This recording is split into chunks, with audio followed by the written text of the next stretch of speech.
Sarannya gini, demokrasi harusnya dibagi dua. Ada proses pengajuan, ada proses pemilihan. Proses pengajuan harusnya meritokrasi dan proses pemilihan harusnya adalah popularitas. It's okay, dan itu yang disarankan oleh Socrates. Socrates bilang dalam sistem demokrasi murni itu nggak bisa orang-orang skillful terpilih. Terlalu chaos itu. Maka harusnya katanya Socrates, kalau nggak salah ngutip, demokrasi hanya privilege bagi orang-orang yang paham. Atau hanya privilege bagi orang-orang the knowledge one. Jadi katanya kalau orang punya knowledge, baru dia boleh terus kemudian ikut dalam demokrasi. Tapi kita kan nggak gitu. Sistem kita adalah demokrasi itu untuk semua orang. One man, one vote. Makanya ada orang yang nggak ngerti apa-apa tentang bangunan misalnya. Dia bisa nge-vote bagaimana cara bangun satu bangunan. Nah itu problematika awal di dalam demokrasi. Oke. Nah ketika terus kemudian Socrates protes dengan demokrasi ini, dia akhirnya meninggal juga di tangan demokrasi kan. Ketika akhirnya dia harus protes pada sesuatu keputusan pemerintah yang menuduh dia, lalu kemudian dia tahu dia bakal mati di situ, tapi tetap terus kemudian dia hadir, tapi dia membawa satu murid Aristoteles untuk terus kemudian menulis apologianya itu tentang pembelaan diri dia. Kenapa dia terus kemudian nggak setuju dengan sistem seperti ini? Itu kematian para nabi tuh menurutku keren banget tuh, kematian dengan cara para nabi, die with style gitu kan ya. Nah kalau kita bahas lagi tentang demokrasi, ternyata problematikanya sampai sekarang sama.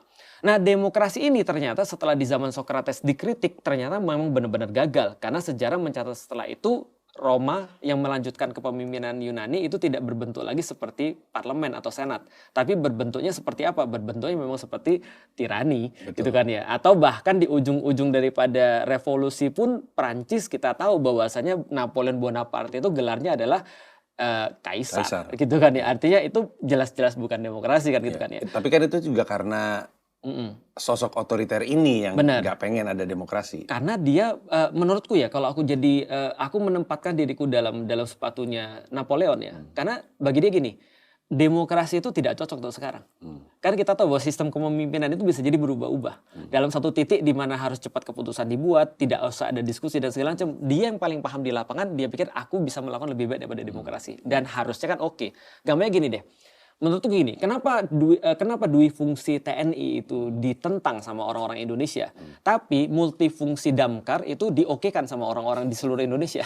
Jawabannya sederhana, trust. Betul, kepercayaan. Kepercayaan. Kalau orang sudah trust dengan damkar, memang dia bisa ngapa-ngapain. Kenapa damkar nggak dikasih kerjaan lebih? Dan orang nggak ada masalah dengan itu. Tapi ketika TNI, orang bukan masalah dengan TNI itu dui fungsi atau tidak dui fungsi, tapi mencurigakan, gitu kan ya.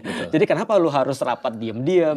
Kenapa draftnya sampai sekarang sampai sekarang nggak pernah ada ya? Belum Pernah ada. Bahkan tapi semenjak udah ditandatangan. Udah ditandatangan. Udah diakui. Semenjak 7 Pimret itu juga ada, nggak pernah juga. Wow. Nah itu salah satu yang orang-orang protes itu yang kan. terjadi. Makanya tadi waktu lagi ngomongin Napoleon, itu kayaknya pendekatannya Prabowo. Nah,